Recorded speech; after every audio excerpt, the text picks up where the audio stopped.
Welcome to the DegenCast. I'm your host, Meow Meow, and today with me are Defi Degen, What's up? Ian, Hey guys. and today we have a special guest, Saucy. Howdy. Before we start, smash that subscribe or follow button, depending on where you're listening to us.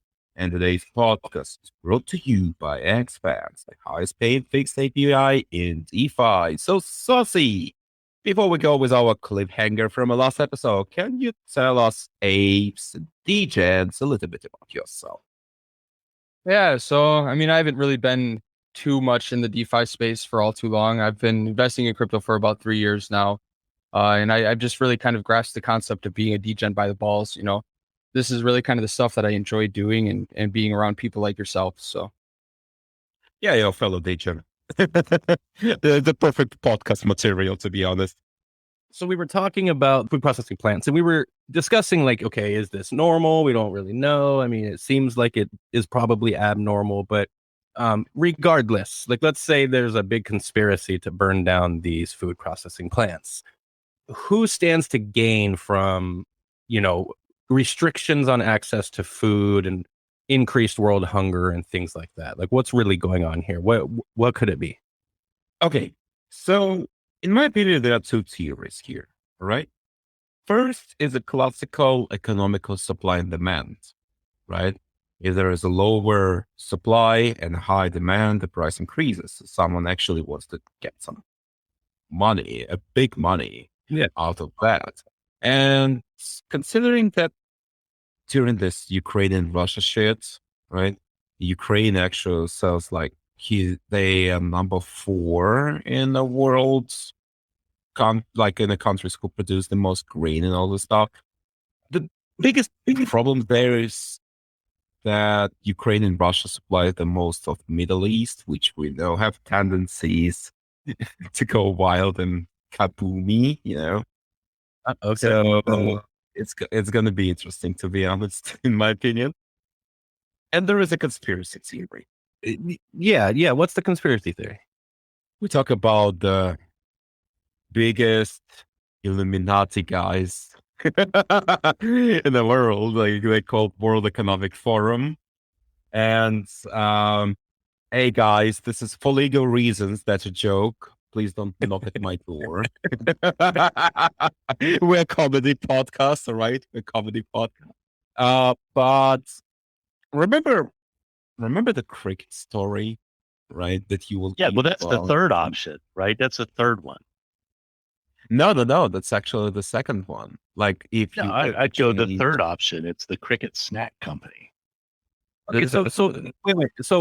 So for people who are listening who are unaware, it's like we can talk about the eat Z bugs conspiracy theories all day long and that stuff, but there is an actual movement and funded by venture capitalists and world governments for what they're calling micro agriculture, and they're saying that much more protein can be produced from things like crickets and bugs in a clean and productive and safe manner, and then used in food products that are in these boxed foods that everybody lives off of it all day anyway. So is that It's funny you said there's an actual movement, and that's actually the name of I think the company that makes it is Actually Foods.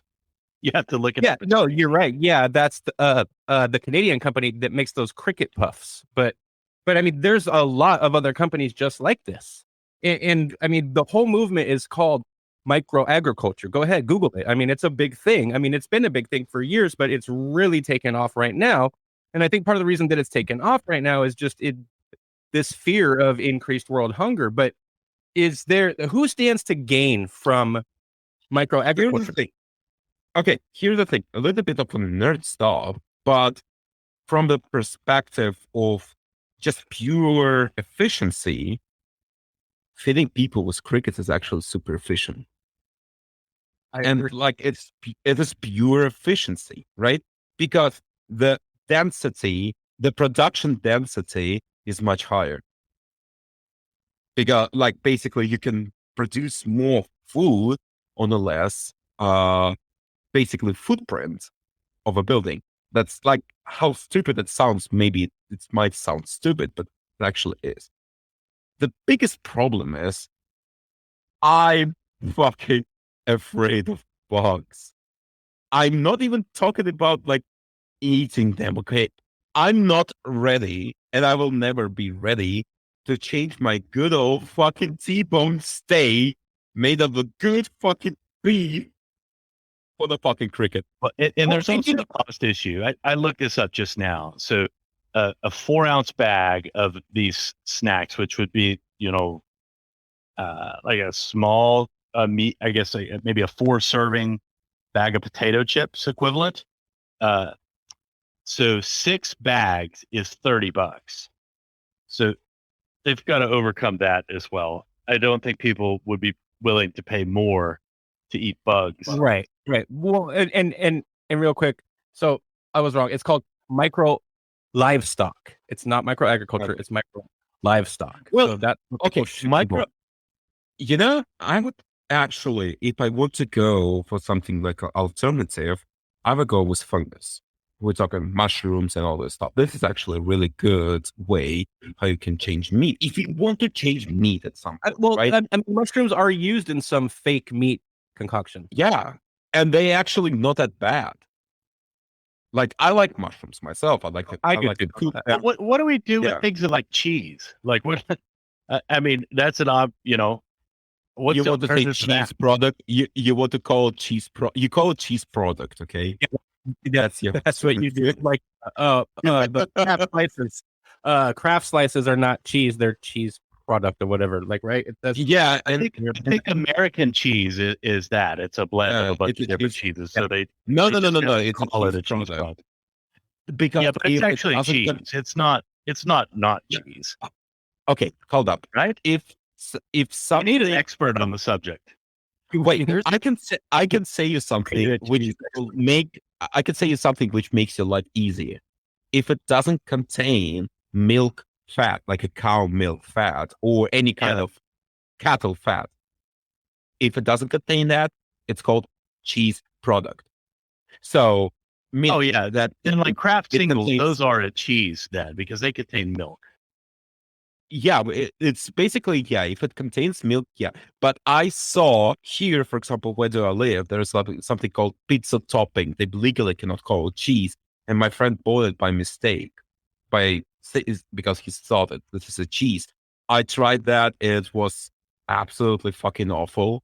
And I look at what it contains, and like majority was palm oil. And I was like, come on, mate, this is fucking disgusting. I cannot eat it.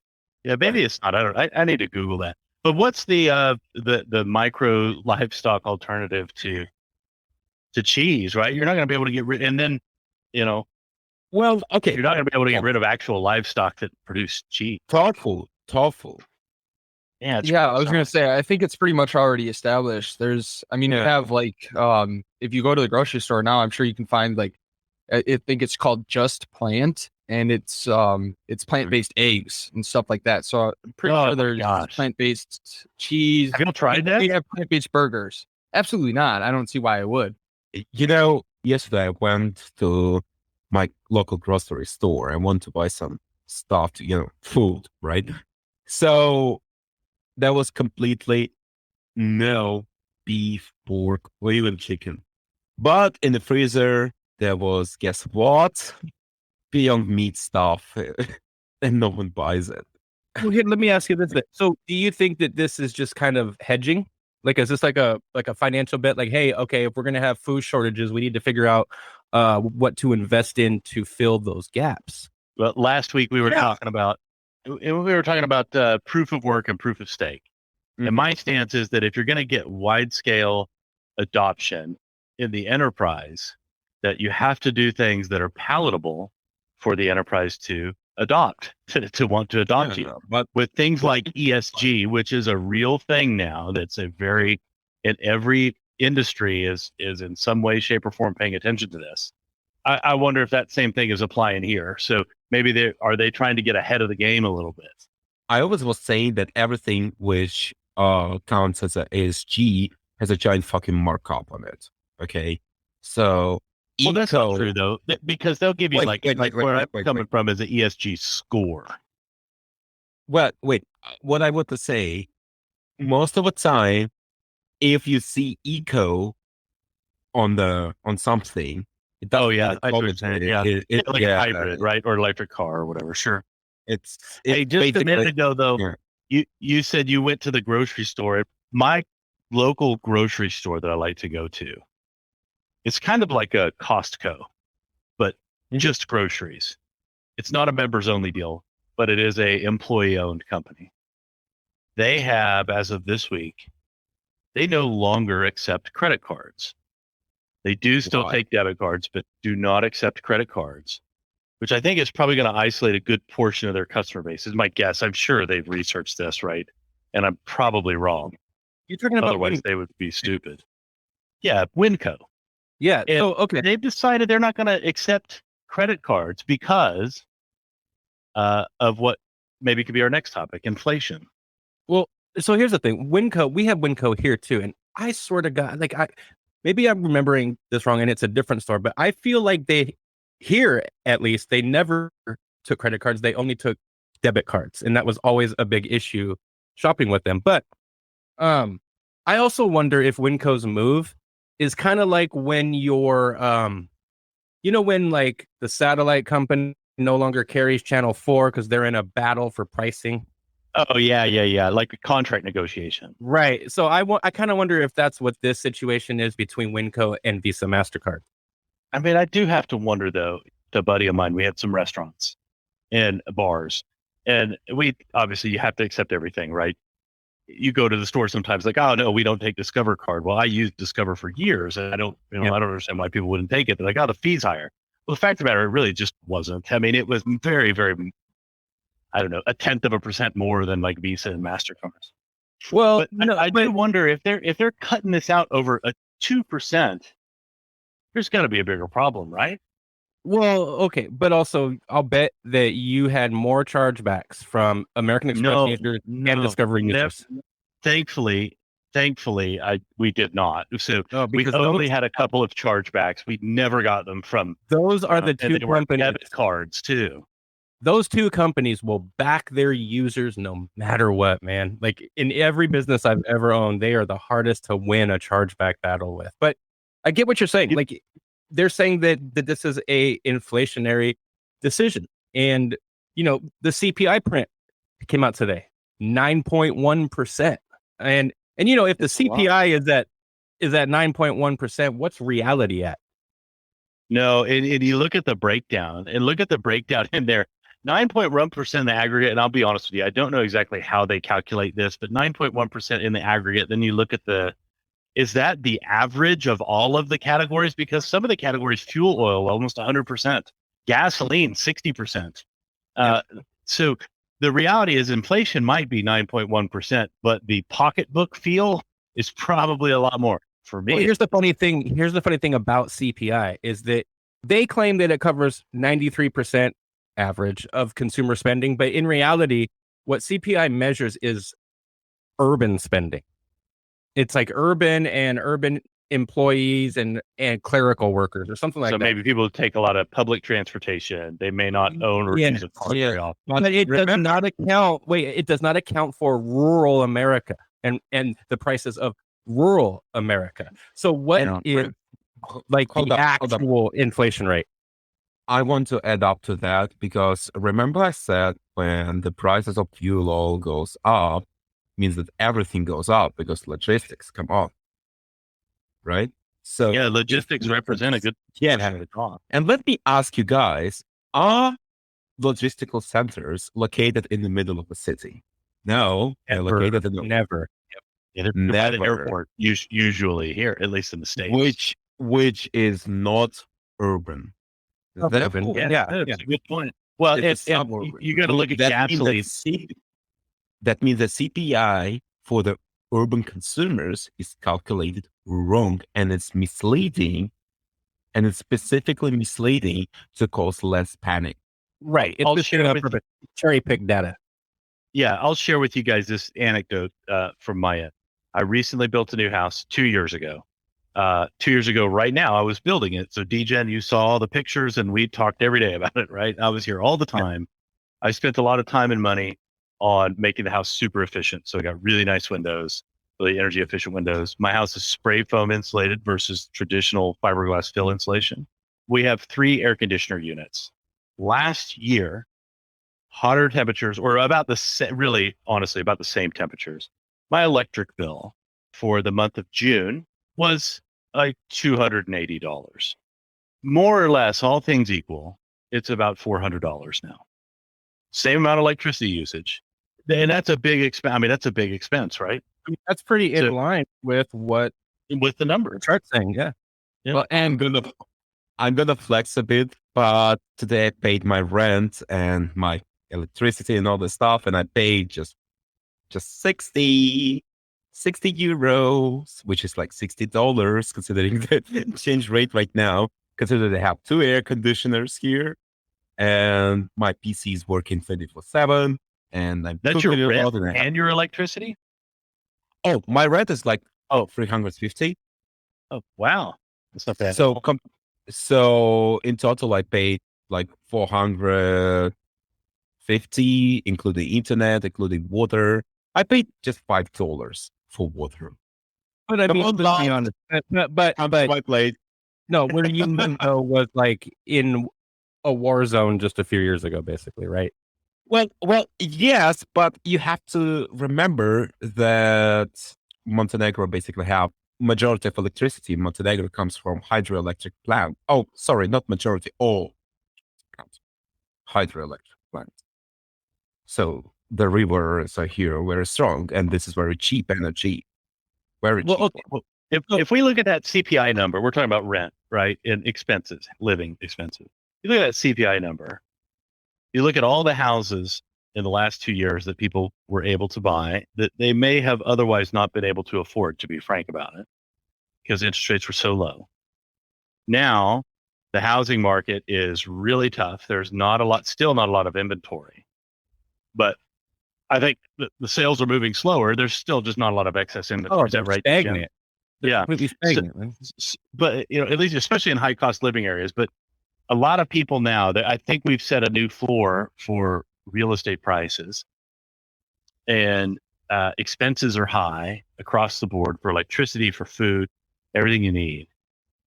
Like is home ownership for, say, my kids a realistic possibility? Well, Those are reasonable questions to ask, though. no, it's Right, it's yeah. definitely a reasonable question to answer, but I firmly believe, and it's going to take a couple of years before the market switches around to a buyer's market, and it always does. But there's no way that this price level can sustain this interest rate level. It's just not long-term sustainable. So, if the interest rates don't come down, the prices will have to over time, of course. Now, because we have this big lack of supply, it's impossible to really predict what that's going to take and what that looks like. But no, I mean, that's the big issue. Talking about today's inflation print, CPI print, and then how that's actually affecting, everyday costs. And then, like you said, housing. I mean, maybe this is why we're getting ready to eat crickets, right? You Yeah. will own nothing. Oh, maybe not. You They're will be expensive, dead. remember? They're expensive. No, that's not one company because right now it's a gimmick. But when it comes to actual production costs, I'll bet it's a lot lower. I'm going to Google how much do crickets cost. I want to stop you guys and let the saucer talk for a little bit because it's super quiet because we don't let him talk. I definitely want to Saucy. know what he thinks. Come on. So at one point I was going to make was going back to the cost of groceries. I know Ian said, like what's the actual percentage of the impact on your pocket? I actually work at a grocery store right now, get me through university, and I've been working there for the past 2.5 years. Okay. So during my time there, I've actually seen the cost of things, increase tremendously, especially just this year. I'm talking, literally a price increase of maybe 50% up to 150% on every single item in the store. Yeah, like eggs, right? Look at that's an easy one that we can all relate to. How the price of eggs gets calculated? You need to feed a chicken. You need to get the grain somehow, right? Because they still eat grain, right? You cannot synthesize the feed. Wait, hold on, wait. You're going too far off. I think Saucy had a point here. I want to let him get to it. The CPI doesn't necessarily represent the numbers accurately, and I think that means, going forward from here, we're going to see a lot higher inflation. We've kind of had predictions up until this point, saying that inflation rates are going to be this high, and I think we've kind of just smashed through those predictions the way it is. So I would agree. In the coming future, I think things are just going to really shit's going to hit the fan, and people aren't going to know what to do. And I think that's I think it's interesting that you bring in these conspiracy theories about the food plants burning down, because that's not necessarily a viewpoint that I've taken on any of this. But I think that it's good to think about that, because I think that some conspiracy theories, I think that you'd be almost more insane these days to not believe in them than you would be to believe in them. Well, and like when it comes to those food plants, whether or not the conspiracy theories have anything to do with reality, the bottom line is that's a lot of food going up in flames. And so we have to look at what will the effect on the actual supply chain be when it comes to that. And you were saying, talking about grocery prices and stuff, I think Ian and I are probably the only people here that can remember what the 80s were like when it comes to inflation and real estate prices real estate interest rates. And I knew people in the 80s who bought houses at 18, 19% interest. 20%. Yeah. Yeah. So, are we going back to that? What do you think about that? Like, just to put that into context before whoever's going to comment. If you bought $100,000 house, you were paying almost $2,000 a month in just interest. Isn't that crazy? Those prices are, it's really, those rates are unimaginable now. But at the same time, you could buy a really nice house for like $60,000 back then. So if we talk about this great reset and all the stuff, right? The biggest question I always ask is why?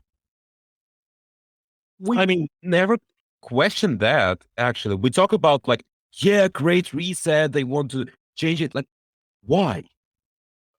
Okay, well, the first rule. Let's throw out all conspiracy theory. Let's get the rational thing first. I'm going to let you present the conspiracy theory on this one. But the rational way of looking at it is, okay, we just went through COVID. We went through this pandemic where insane amounts of money were spent by all governments, really.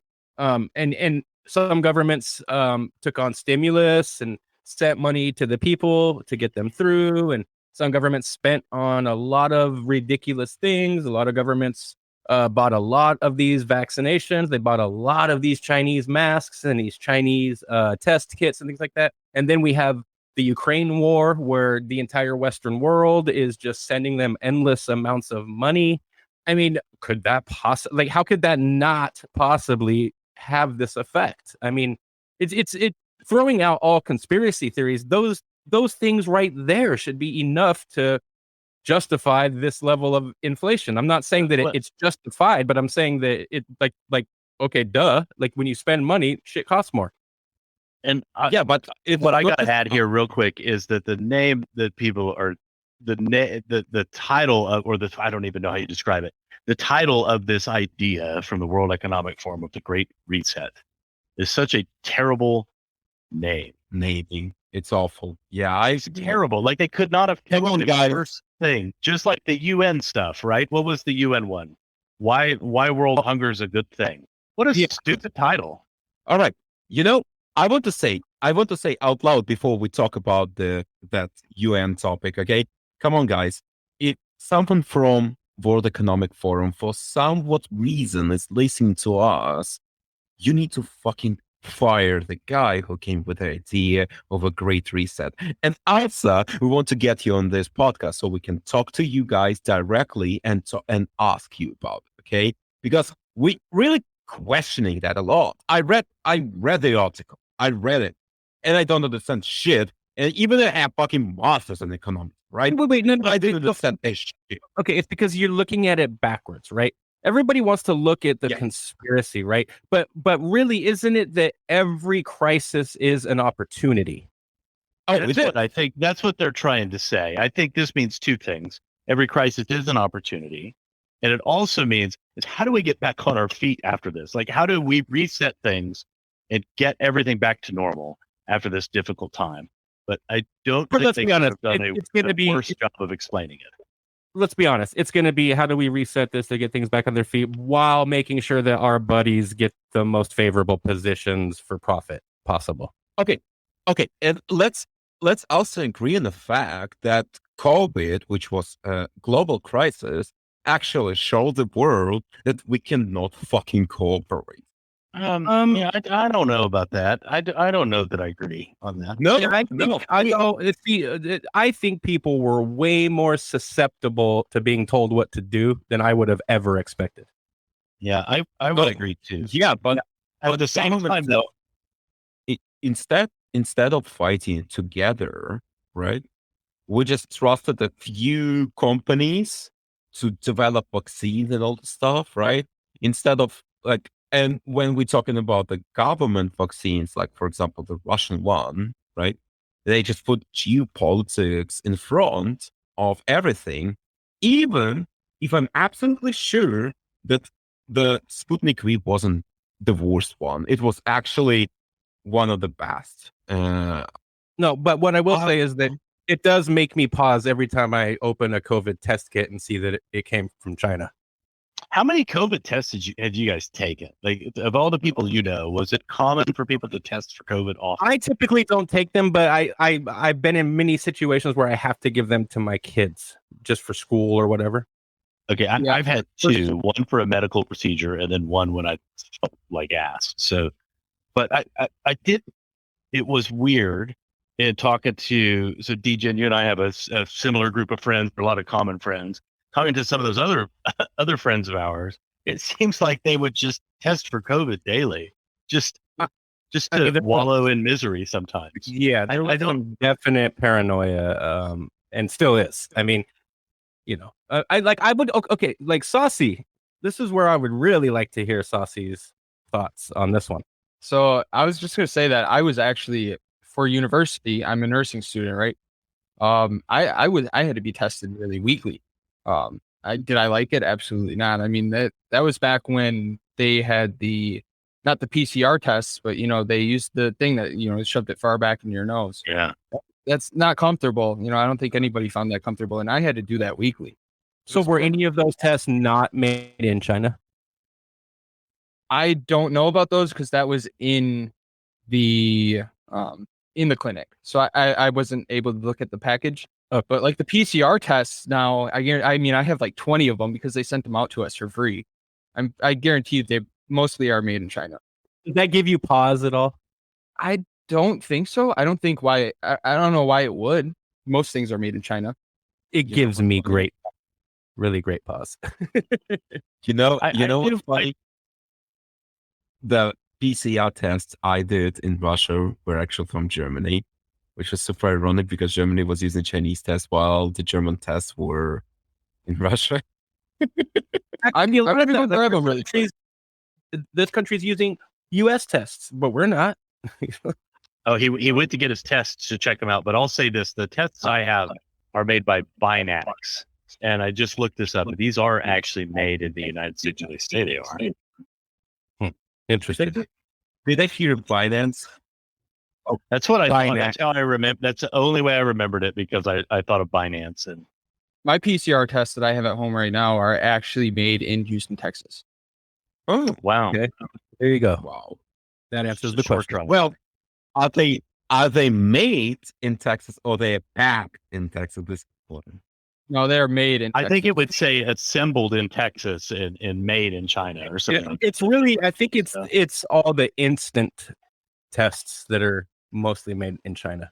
Yeah, the biggest thing about PCR, and you guys have to remember that the reagents which are used to make this PCR, where they're made, they legally cannot say where they're sourced from unless you directly ask them. Why? That seems like a very weird, because, for example, nuanced thing. yeah, because for example, this is how the global supply chain works, right? You have giant factory which produces some reagents in the reactor, like in the mass production. It's actually cheaper to source it from one place than make a lot of small ones. I'm not sure how it's in US, but I'm pretty sure that's how it works in Europe. Most of the time. I know that anything you buy in California has a Proposition 65 warning that warns you about significant exposures to chemicals that could cause cancer, birth defects, or other reproductive harm. What's funny is Everything those has that disclaimer on it. So does they're anybody all over Disneyland, everywhere, all over Disneyland. Like they're on Disneyland parking spots. does it mean anything at this point? It's Absolutely funny. nothing. For work, I was having a conversation with somebody Yeah, today about means- prioritization of stuff. It means something that you will get cancer anyway. Yeah, well, this conversation I had at work today was about prioritizing things. And I asked this person to please give me a list of priority on their projects. They said, well, they're all priority number one. I said, well, you don't have it. It's either you have it or it means something or it doesn't. In this case, that example of their priorities means nothing. And Proposition 65 means nothing because anything you buy has that warning on it. So nobody pays attention to it. It's an example of bureaucracy gone wrong, I think. And I don't understand it. Yeah, that's bad marketing. It's like when you repeat something so much, then people become immune to it. They no longer process it. Right. Agreed. 100%. Yeah, I don't understand. I'd be interested to see though, like what if there's a movement to get rid of it? Do people think this is beneficial? No, I think Maybe it California is. Maybe I don't realize it. I think California is going in the opposite direction, to be honest, where there will be a warning on everything for every single possible outcome that could ever happen. Like if you jump on a trampoline, you could end up with, and then list all the injuries, a broken leg or a broken ankle. Yeah. And like so, but this whole stuff about like the COVID and even going back to inflation, like it sounds to me right, like what's really going on here, and I mean. It seems like, why is it that every time we go through these cycles, and no matter how bad, maybe it's worse than the last or better, whatever, no matter how bad it is, it just always seems that like the vast majority, like the middle class, the lower class, even like the lower levels of the upper class, it seems like everybody just kind of gets fucked in the ass for whatever the popular narrative or the popular goal is. Like, we're getting fucked in the ass for Ukraine, we're getting fucked in the ass for all this other stuff. So I mean, why is it that just we always get fucked in the ass? I don't know. Why do we allow it? I think Meow has People some like getting topic. fucked in the ass. No, we don't. Some people do. Okay, Some people do. Not all. Talking about fucking in the ass, I actually have a story about that. All right, I have a story about that because did you know Your penthouse. in Serbia in 1985, some guy fucked himself in the ass and it's called the Civil War. I'm not kidding. Wait. His name was Wait. A guy fucking himself in the ass caused a civil war. Yeah, That's what you're. yes, sir. Yes. How? Basically, in May 1985, he was blathering himself with a jar. We're talking like a 3-liter jar, it's a giant one. Okay. Fuck. And the jar got stuck and he like broke it. This story is just getting weirder and weirder. Yeah, it's those are 3-liter jars. It was like 50 milliliter, half a liter. Okay, bottle. pretty big difference there. 3,000 Yeah, milliliters or 50 milliliters. I mean, Is this real? Like, are we talking 2-liter bottle or 1-liter bottle? No, we're talking half a liter bottle. Okay. Oh, okay. Well, that's Like I beer mean, bottle.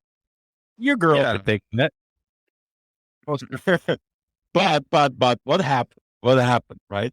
It got broke inside him. He was hospitalized and then he was sent to the capital, to the Belgrade, because at that time,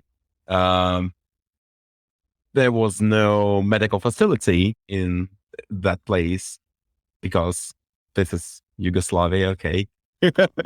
So the guys there said that, well, he cannot put it that deep by himself. So they said that like 2 guys were there, 2 two guys were there, basically raped him with that photo. And the people from Albania got really mad about it because, like, he's a Serb, he can do anything, and you guys hate Albanians. And that started a civil war inside. Wait. Like, this sounds like the kind of argument that, like, you would hear on, like, you know, Facebook between like a group of like 21-year-olds. Like, yeah, did you hear that he fucked his ass with the jar? Yeah, dumb motherfucker. Like, he blamed me for it. We're gonna beat his ass. This actually caused a civil war. Yes. Hmm. I am Never thought I would learn Yes. that today. Yeah, I'm Okay. absolutely blown away. Here's the thing. And you guys have to understand, civil war can start out of the stupidest shit ever. Okay? Still have to say, like, hey, I fought in that civil war that was over some dude fucking himself in the ass with a jar. Oh yeah, totally. How many wars did they have in Yugoslavia? I mean, they were in a perpetual state of war for a long time, right? I think so. Yeah, I was trying to whether to feed you the NATO Western viewpoint or whether to feed you reality. Yeah. Okay. Let's be honest. The Balkan territories, it's like a giant ghetto. Wait, hold on. Before we get to the Balkans and this, I need to know, Saucy, student of nursing. Yeah.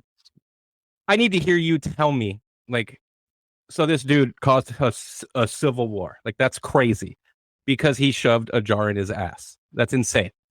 But you have to have a certain nursing viewpoint on like is okay? How common is it for people to shove? How common is that to start a civil war? No, not the civil war part. But like, I mean, god damn, that's so weird. Like, I'm gonna be thinking about that for a long time. That's so funny. But no, like, what kind of shit do people put in their ass? Like, we're gonna segue to some comedy here for a second. We're talking about way too serious stuff, but I want to know, nursing student, what do people put in their ass? Anything you can think of. I mean, I've heard stories, shampoo bottles, toy cars. I mean, really anything, dude. We're talking about somebody shoving a glass bottle in his anus, right? So, I mean, if that doesn't do it for you, I don't know what. That was very medical. That sounded very medical. Yeah. It's it. Oh no. Jesus Christ. Sodomites. Yeah.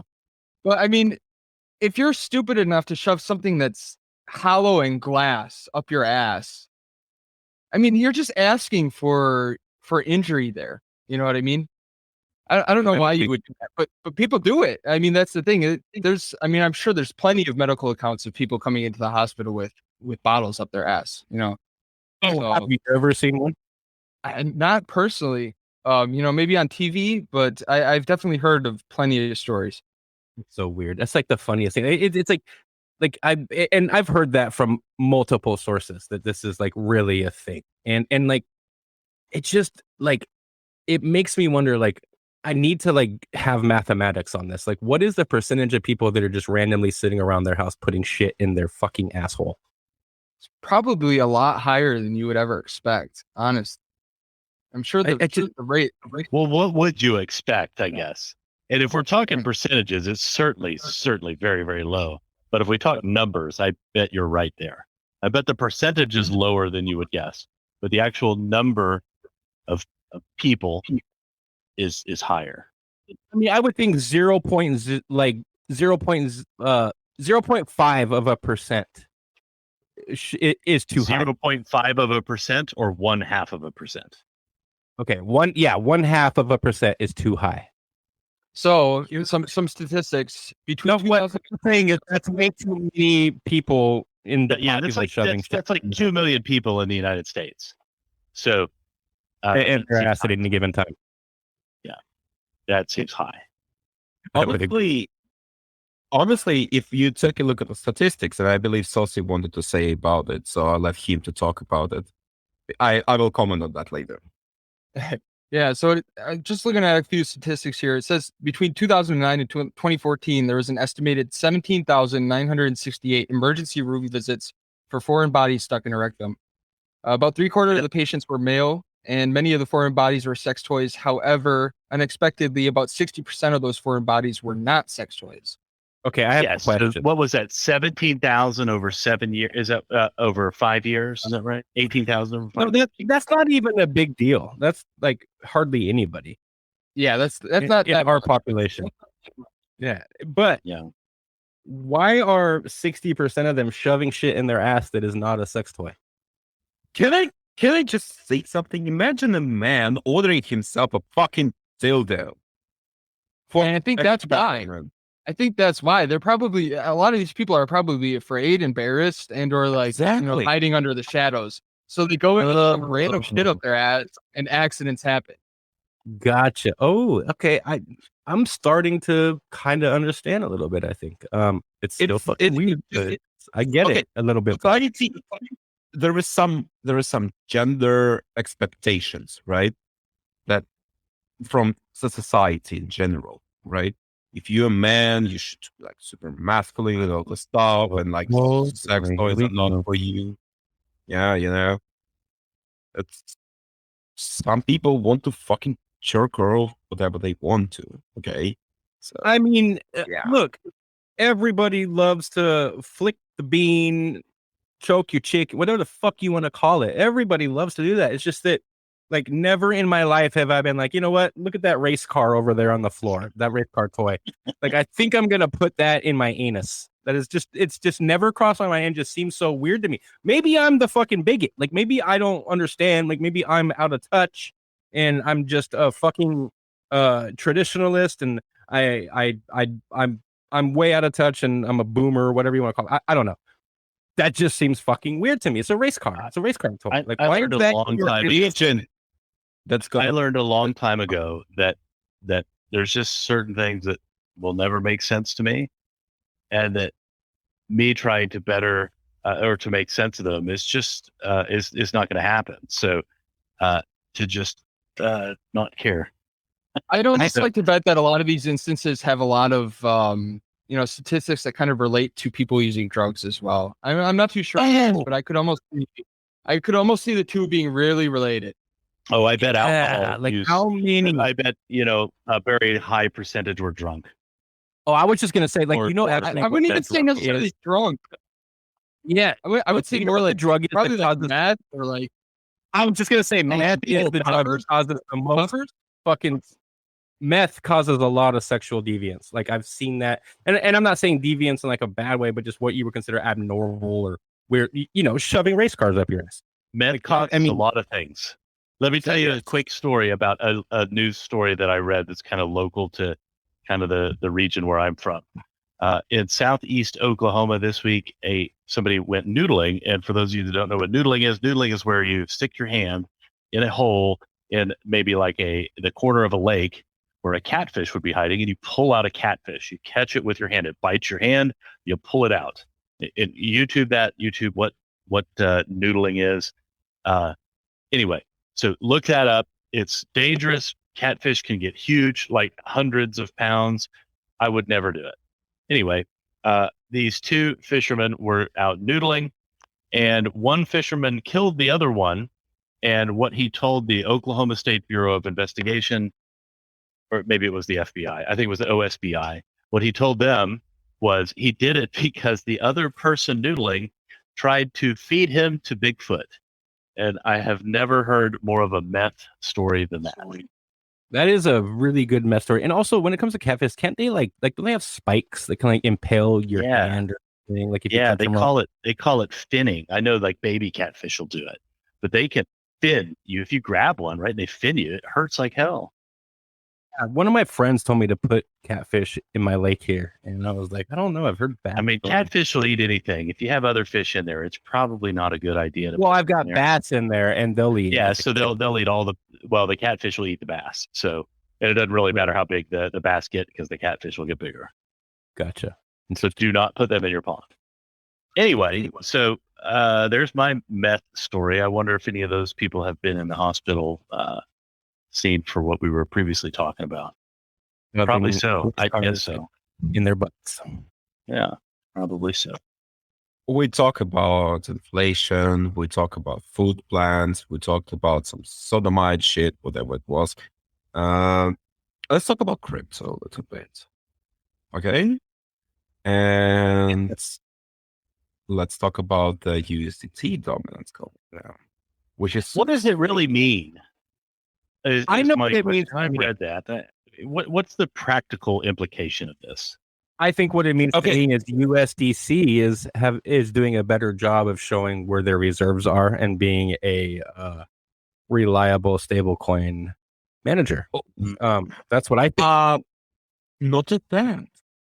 The BUSD is also getting there. Even considering how much Binance is under fire from everyone, they still get more dominance right now. And I believe the reason is because the fees are quite low, right? And we have to understand that Binance Smart Chain is basically better than Ethereum regarding fees. Well, you also, That's the appeal. You also have to consider, and honestly, I don't think BUSD even comes close to USDC or USDT.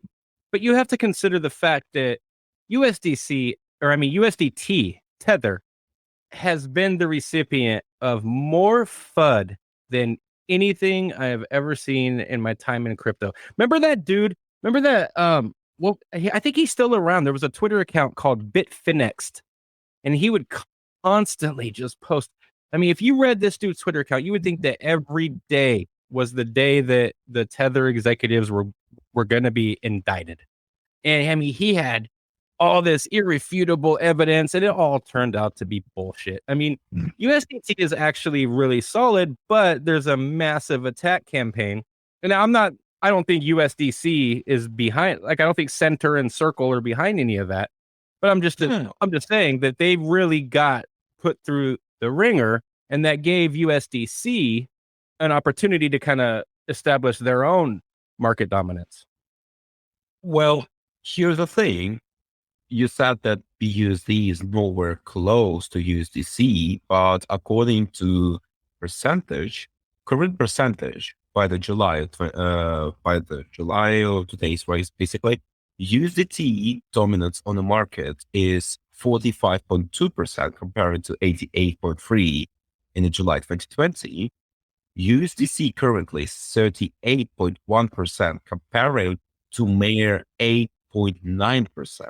That's a huge spike, to be honest, right? Yeah. And Is it just because of competition, though? Yeah, it's pure competition. But listen out. BUSD takes actually 12% of the market. That's huge, to be honest. Well, it is huge, but it's because the BSC chain did that. I mean, you can't grow the chain without growing the stable coin. So yeah, I agree with you. But the spike of the BUSD happened in July 21, right? And they still keep very stable 12% dominance on the market since then. well, there's a certain amount of confidence that comes from backing something that is backed by Binance. Oh, yeah. Well, backing anything, right? I mean, Yeah, that's what but people like the gold standard, for example. But here's the thing. Majority of projects on the Binance Smart Chain pay in BUSD. And there are a lot of reasons behind. Well, yeah, I mean, because it's all there, right? I mean, it's on that. Right, but also it's cheaper. But also Absolutely. the vast majority of projects on BSC are fucking absolute scams. So there's no yeah. I mean, And there are some. I mean, and there what are about some the NFT scammers. market there? It's not terrible, is it? To be honest with you, I don't know what the NFT market on BSC is absolutely terrible, dude. Absolutely. is. Where is the what would be considered the premier NFT chain right now? Ethereum by far. Yeah, that's what I'm talking about. Ethereum. Yeah, but even like, Ethereum. Go ahead. I'm Go sorry. ahead. Okay, I was gonna say No, even go ahead. Ethereum's NFT. I mean, the NFT game in Ethereum has gone down way. So I mean, people. Oh yeah, for sure. 6 months ago, people spent, I mean, what, like $2 million on a fucking NFT, and they're selling them today for 500. Hey, well, Yeah. one of the crypto punks went for like 2.6 million today. So, but on that same note, I think that like NFTs, in terms of, profile pic NFTs are just, a relic of the past at this point. And like NFT technology, I'm a firm believer in it. And I think that it offers a lot to the space, but it has to be Not matured with a little bit pictures. more. Yeah, Yeah, it's I'm not with you profile 100%. pictures. Like Well, the here's- digital title or the deed to your house, right? That's a huge one, Yeah, and, exactly. and that's a great Well, all example. kinds of rights that can be, non-fungible. So Yeah, it's just, I've recently talked to the developer of a new platform, which like NFT platform. I'm not going to call names because we're not getting paid for doing that. Okay. But, that guy actually, he's burning with the idea that NFTs are not just artwork and all the stuff, right? NFT is all about anything which contains intellectual property. oh, absolutely, 100%. In my day job, that's one of the things, I don't know, maybe 20% of my time I spend talking about this very subject. Is that like when people hear NFTs now, they think of JPEGs or whatever, and frankly, people still don't understand them. And for example, Degen and I, we have a attorney buddy who will argue to, at least he would a couple months ago. I assume his stance hasn't changed, but he would argue that why even do it as an NFT? There's no reason when we have a traditional method to do it. But my view is that this is something we should definitely get ahead of. It will fix a lot of problems. And I don't know why we don't just. yeah. And, I mean, we have use it actually a more. lot of, Ian and I have a lot of lawyer friends in common. And it's actually quite funny. Like we've been telling them for years, like, hey, you guys should really just like dip into crypto law. You could probably make a lot of money in this. And some of them are like, like there's a popular belief that lawyers are like all rich and Wall Street and all this. But no, most lawyers No. are struggling and poor and Yeah. like Average probably, at best. yeah, wishing that they could go become ditch diggers instead. But I mean, it's funny. Like, I mean, we've been telling them this stuff for years, and they don't listen. They don't give a fuck. But like, if they would, there's a lot of opportunity for them in this space. But people still don't take it seriously because when you say NFT, they think of like, oh, apes. Yeah. No. Like, why do I need Okay. a picture of these crypto punks or whatever? Like, but Wait. I can say for sure that here I can buy a flat and get a proof of ownership with NFT. And if I want to sell this flat to someone, I just need to transfer that NFT to that guy. Oh, we can do Yeah. that here too. Someone just did that in New York City with an entire apartment building. But yeah, the thing is, like, you still have to get both sides to agree to do it that way. yeah. And you also Oh, have the issue of like, what if there's a lien filed in a traditional way? The NFT, you still have to deal with that, right? Which is a more legally recognized way. Well, that's it. And like Ian, in my experience, it all comes down with getting the title company to comply with the NFT. Yeah, I agree. Aspect. Yeah. And of course, they don't want to because they make a commission when they sell that title insurance. Well, they want to if they think they can get PR from going NFT. That's the bottom. Yeah, or they make more money off it. Yeah, I agree. Yeah. So, okay. On that topic, I don't mean to break it up, but did you guys see, like, while we've been talking, this breaking news in Libya, in Tripoli? Oh, I have not. So apparently, and it's debatable who the actual prime minister of Libya is at the moment, right? But there is an internationally recognized prime minister. And, I mean, it's arguable he got there with the help of the militias and he's in control. So that's what matters. But apparently. Is it Muammar Gaddafi? Is it still him or am I behind? No. It's, Okay. I don't even remember the guy's name, but I'm behind a bit. yeah. But the bottom line is his militias have apparently, and this is breaking news. Like, we don't know what's true. Breaking news is like notoriously incorrect. But apparently his militias have taken over the oil corporations in the country. And we don't know what's happening there, but apparently that's what's happening. Is they're going to, I don't know. It sounds to me like they're nationalizing the oil for-profit corporations. But the real answer you will know on the next episode of DegenCast.